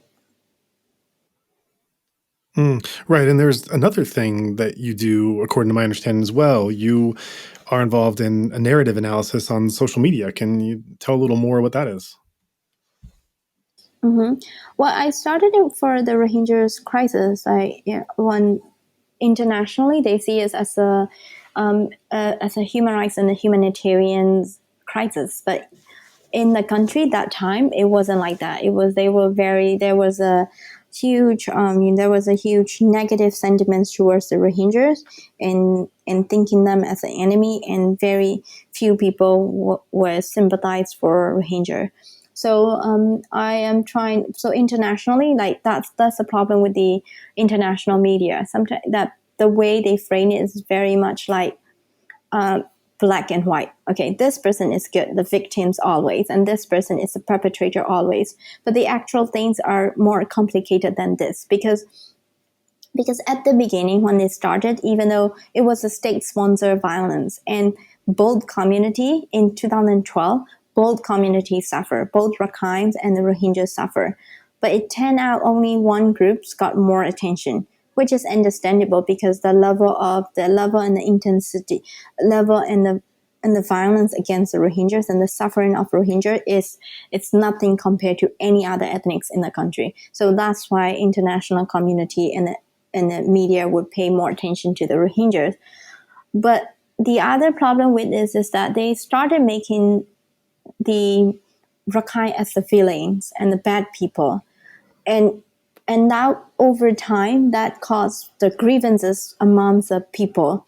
So at the beginning, both of them wants the attention, and both of them wants their suffering to be heard. But over time, the story became like, oh, Rakhine people are bad, and then Rohingyas people are the victims. So even though they both are the victims of the system that is oppressed to both of them, but the levels are level are not the same, and there's a computation of the victimhood between them, and that costs. But the media, like the media representation, it's not quite. It doesn't touch upon the nuances and also the complexities of the issues, and over time that could more that makes more divisions between the Rohingyas and the Rakhine community, and then that put more burden on the Rohingyas community. So when the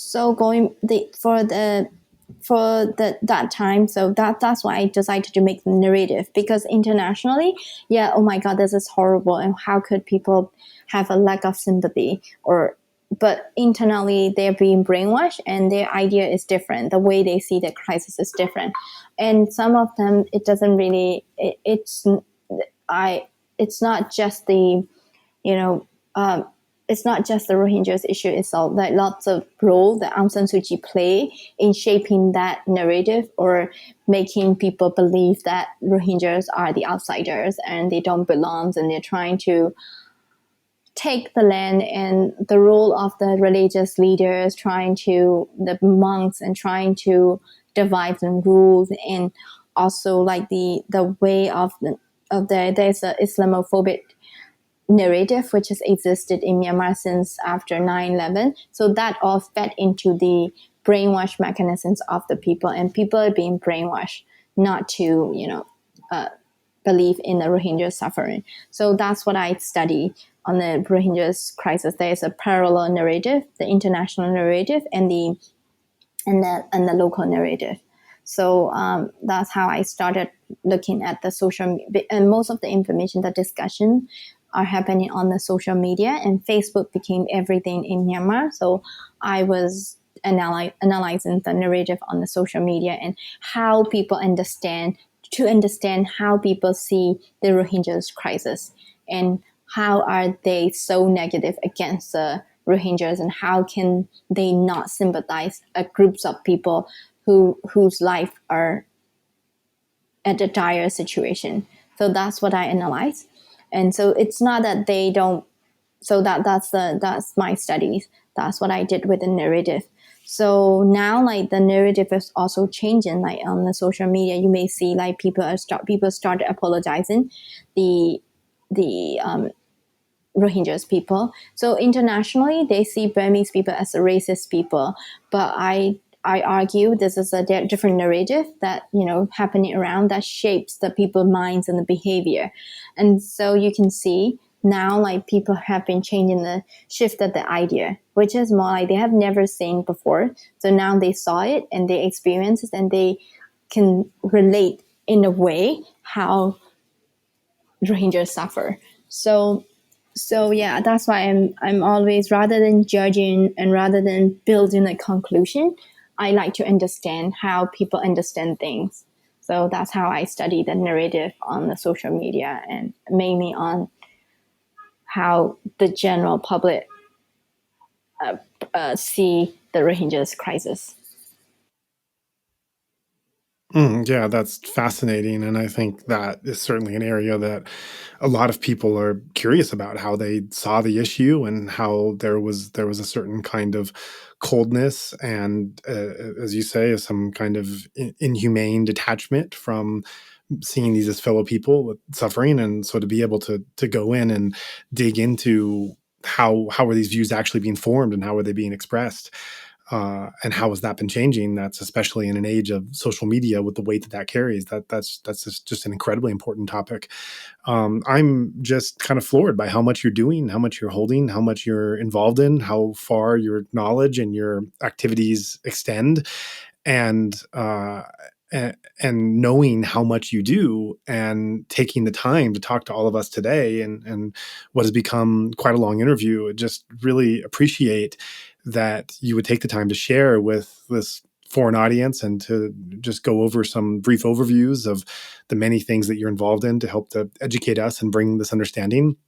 And before we close, is there anything that I didn't hit upon with any of my questions that you would like to take this time and this platform to be able to speak to what is probably primarily a foreign audience about, what has been happening, what is happening now, that we didn't hit upon in this interview? Well, the last thing was that I want to share the nature of the Burmese people. Like it just, their nature is that they, in the crisis, and if they have a common enemy, they're quite united, and they stood up against like injustice. So for them, at some point, about the Rohingyas, the way they perceive the Rohingyas issue is pretty ugly and it's really shameful. And they did that, but it's because they were in a, how do you say, like, they did, because they're being brainwashed. Like, we have a close information the whole time, and then when the countries open up, we jump the whole IT age. We jump to the social media age. So already we come from the dark, and then when we got the light, it was really bright light, and it's really hit our eyes, and which is more like that's the development of the social media. And that was a boom. And now we are getting towards the closed society. And so like we need, whenever you do the analysis or like trying to understand about Myanmar, they are complicated people, and plus they tend to respond. They're really good at crisis responder. If in a normal situation they may not be good, but like in a crisis situation they could do their best. And like this, like collective, when they have the common enemy, they're quite united. So like this is the reason why they have been so negative towards a certain issue, is that they're being divided in rules and they're being brainwashed for many years. And they have a lack of information, and they did not they did not see the world. They couldn't see lots of places. So that's why they are there. So it's always good to engage with the local people rather than making a judgment anywhere, not only in Myanmar, rather than for the people who are privileged in the Western world, rather than making a judgment on trying to understand one society. I would encourage the people to understand what is going on and to understand the nature and the culture of the people, so that can bring the best engagement of it. But in terms of the coup, please help us in sharing our voices and support us, and talk to, if you have friends who are in Myanmar, call them and talk to them, send postcards or anything. They need that kind of hope, and that hope will continue to the end, because life is horrible, but hope is the only thing that they can, that will guide them walk out of this darkness. And I believe everything has come to an end, and we're gonna win, but we just don't know when, and we just don't know how, or who will survive to see the victory. But we will definitely win, so support us. Thank you. Yeah, those are wise and powerful words, and you definitely have my support, the support of many listeners that are coming on as well. And just thank you so much, and send you the best wishes. Your English has certainly improved since we last spoke, and much more. So that's been wonderful to check in, and we'll continue to do so as this goes on. And thank you so much for just taking the time to be able to share all that you're doing and your perspective, and inform us about what's going on there. And please be safe. Welcome. Thank you for having me here and give me a platform to share my voice.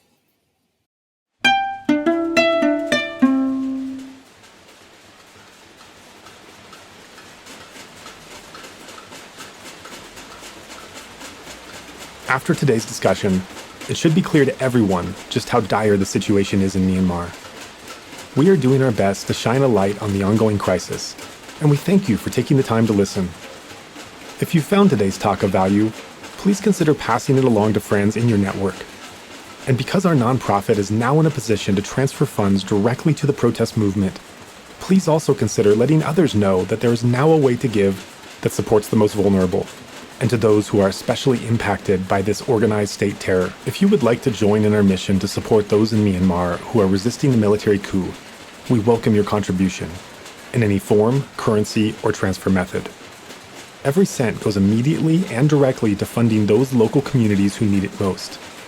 Donations go to support such causes as the Civil Disobedience Movement, CDM, families of deceased victims, and the purchasing of protective equipment and medical supplies. Or if you prefer, you can earmark your donation to go directly to the guest you just heard on today's show. In order to facilitate this donation work, we have registered a new nonprofit called Better Burma for this express purpose. Any donation you give on our Insight Myanmar website is now directed to this fund. Alternatively, you can visit our new Better Burma website, which is betterburma.org, and donate directly there. In either case, your donation goes to the same cause, and both websites accept credit cards. You can also give via PayPal by going to paypal.me/betterburma. Additionally, we can take donations through Patreon, Venmo, GoFundMe, and Cash App. Simply search Better Burma on each platform and you'll find our account. You can also visit either website for specific links to those respective accounts or email us at info@betterburma.org. In all cases, that's Better Burma, one word, spelled BetterBurma. If you would like to give in another way, please contact us. Thank you so much for your kind consideration.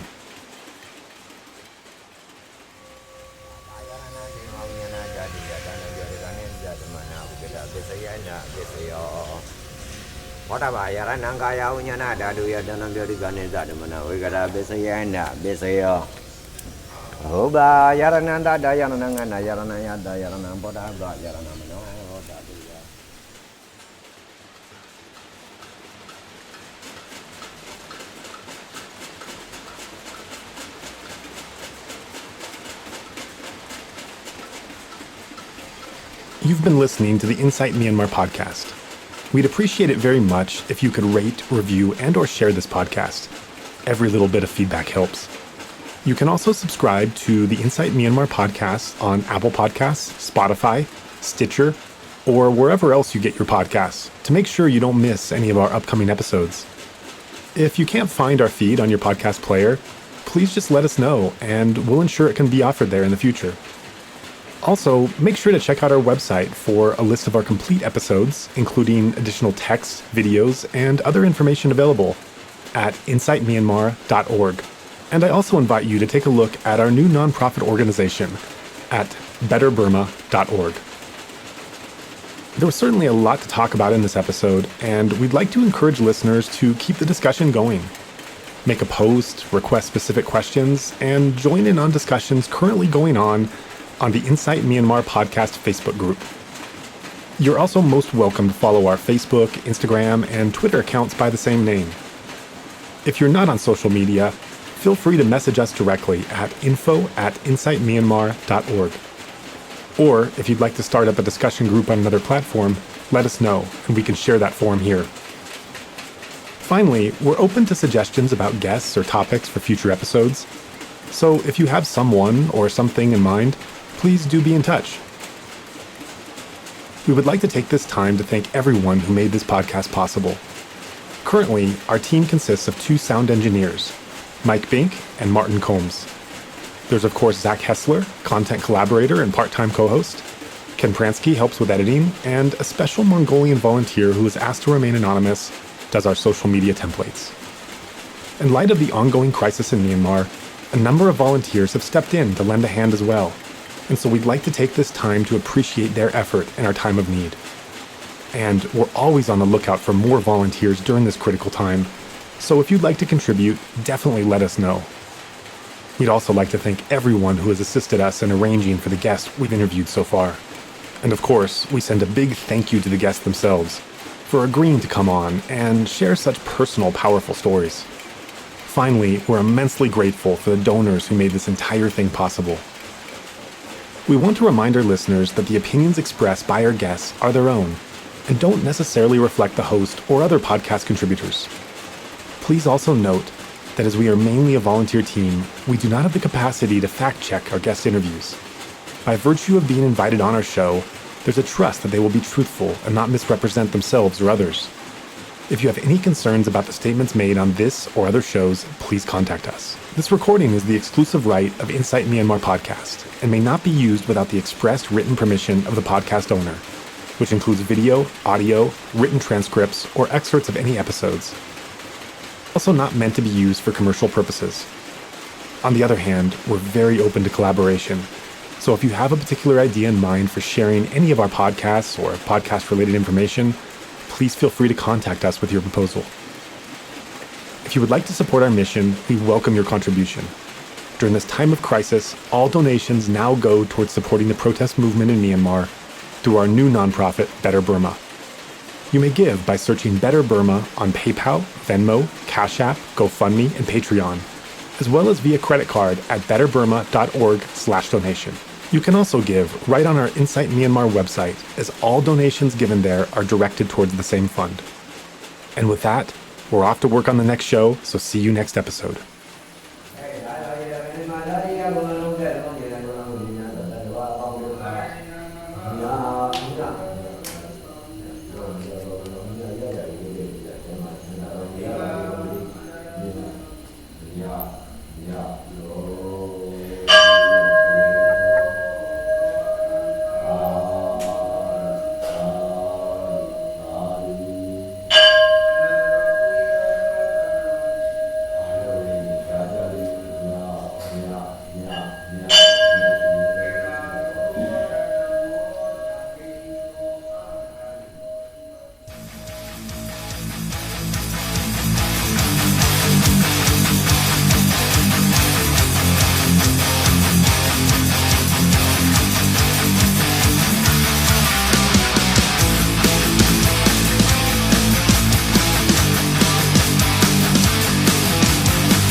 Fight for your rights, fight for your life.